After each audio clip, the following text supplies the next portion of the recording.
आप सब फ्रेंड्स। आज सब्जेक्ट वर्ब एग्रीमेंट का 6 और 7 रूल हम लोग समझेंगे। तो सबसे पहले हम रूल देखते हैं कि रूल के क्या 6 रूल क्या है।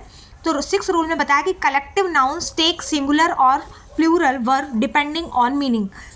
कलेक्टिव नाउन अगर होगा तो जो सिंगुलर और प्लूरल वर्ब का हम यूज़ करेंगे वो डिपेंड्स ऑफ उसके मीनिंग पे डिपेंड कर रहा होगा। नीचे डेफिनेशन एक बताइए कि कलेक्टिव नाउन होता क्या है। ये एक शॉर्ट में मैं आपको बताती हूँ।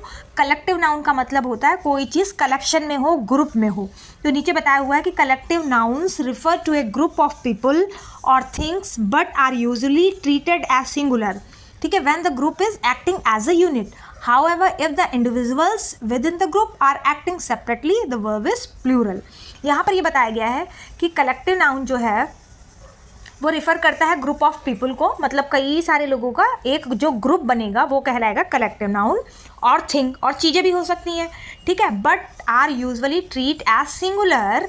इनको सिंगुलर वर्ब हम सिंगुलर कब बोलेंगे, जब ये पूरी टीम जो है या पूरा ग्रुप जो है वो एक साथ किसी चीज़ को एक्ट करे। ठीक है, अगर हर पर्सन या हर चीज़ अलग अलग इंडिविजुअली काम करेगी तो वो प्लूरल फॉर्म में आएगी। अगर वो ग्रुप में काम करेगी तो वो सिंगुलर होगी।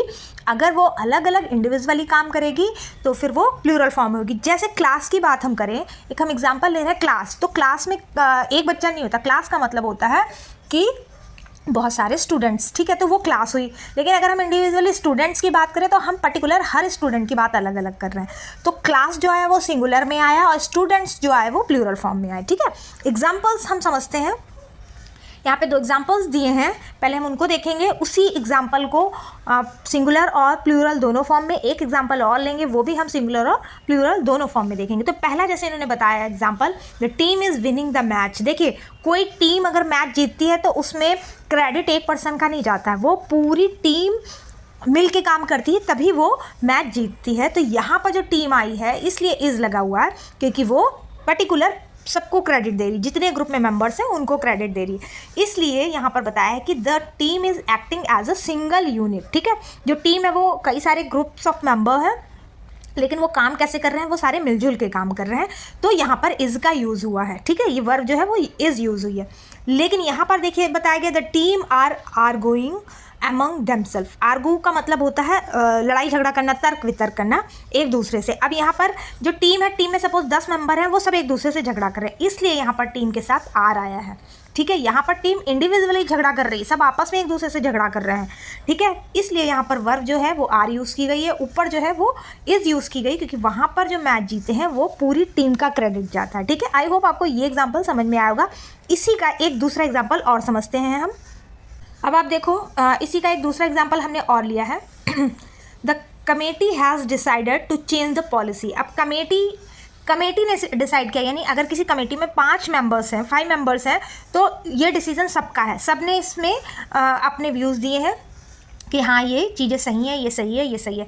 तो यहाँ पर कमेटी के साथ हैज़ का यूज़ किया क्योंकि वो जो डिसीज़न लिया गया है वो सबकी रजामंदी से लिया गया। ठीक है, इसीलिए यहाँ पर जो कमेटी है वो एक्ट एज अ यूनिट, एक यूनिट की तरह काम कर रही है, इसलिए यहाँ पर जो वर्ब यूज़ हुई है वो हैज़ यूज़ हुई है। ठीक है, लेकिन नीचे वाले एग्जाम्पल में the committee are divided in their opinion. Committee को क्या किया गया है, उनके ही ओपिनियन में डिवाइड कर दिया गया, बांट दिया गया। यहाँ पर जो कमेटी है, इट मीन्स कि उनके मेंबर सब इंडिविजुअली अपने अपने ओपिनियंस दे रहे हैं, अपने अपने विचार दे रहे हैं, इसलिए यहाँ पर कमेटी के साथ आर का यूज़ हुआ है।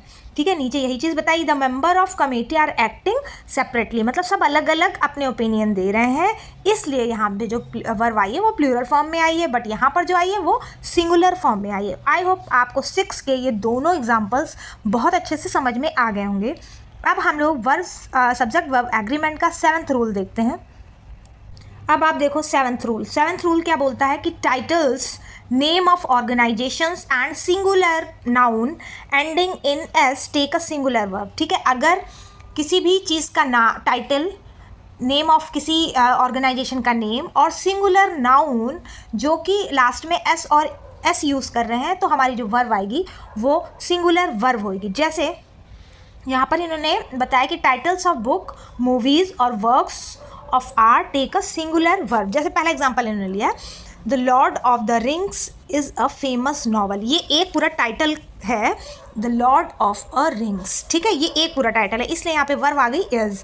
उसके बाद लिखा है Gulliver's travels is an interesting book, ये पूरी एक बुक है। इसी का हम एक दूसरा एग्जाम्पल देखते हैं रूल नंबर 7 का, कि names of organisation take a singular verb. जैसे गूगल, गूगल जो है वो एक किसी ऑर्गेनाइजेशन का नाम है, इसलिए इज़ का यूज़ किया गया है। Is launching a new product. The United Nations is working on global issue. The UN, ठीक है, यूनाइटेड नेशन एक वर्ड है। Apple has announced a new iPhone. Apple भी किसी ऑर्गेनाइजेशन का नेम है, इसलिए यहाँ जो वर्ब आई हैं वो सब सिंगुलर हैं। ठीक है, आई होप आपको ये सेकंड रूल भी समझ में आया होगा। अब रूल नंबर 7 का ये थर्ड पॉइंट है और लास्ट पॉइंट है, इसको भी देख लेते हैं। Singular noun ending in S take a singular verb. ठीक है, some singular nouns that end in s might look plural but are actually singular and take a singular verb. जैसे मैथमेटिक्स, ऐसा लग रहा है ना एस लगा है तो आर लग जाएगा, बट नहीं, अगर मैथमेटिक्स है ये पूरा एक सिंगुलर नाउन वर्ड है, तो यहाँ पर जो वर्ब आई है वो इज आई है। Physics is a difficult subject. अब फिजिक्स में लास्ट में एस आया है, वही चीज़ यहाँ पर बताई थी कि singular nouns ending in S take a singular verb. ठीक है, लास्ट में politics is a controversial topic. अब पॉलिटिक्स जो है वो पर्टिकुलर एक सब्जेक्ट का नाम है, यानी वो सिंगुलर नाउन है। ठीक है, एक चीज़ का नाम है, एक सब्जेक्ट का नाम है। फिजिक्स एक सब्जेक्ट का नाम है, मैथमेटिक्स एक सब्जेक्ट का नाम है, इसलिए यहाँ पर जो वर्ब यूज़ हुई है वो सिंगुलर वर्ब हुई है। आई होप आपको ये भी रूल समझ में आया होगा। ये सब्जेक्ट वर्ब एग्रीमेंट का 6th and 7th रूल है। मैंने फर्स्ट से पूरे 7 तक आज रूल डिफाइन कर दिए हैं। अभी 3 रूल्स और बचे हैं, 8, 9, 10, वो भी मैं नेक्स्ट वीडियो में आपको बताऊंगी। Thank you.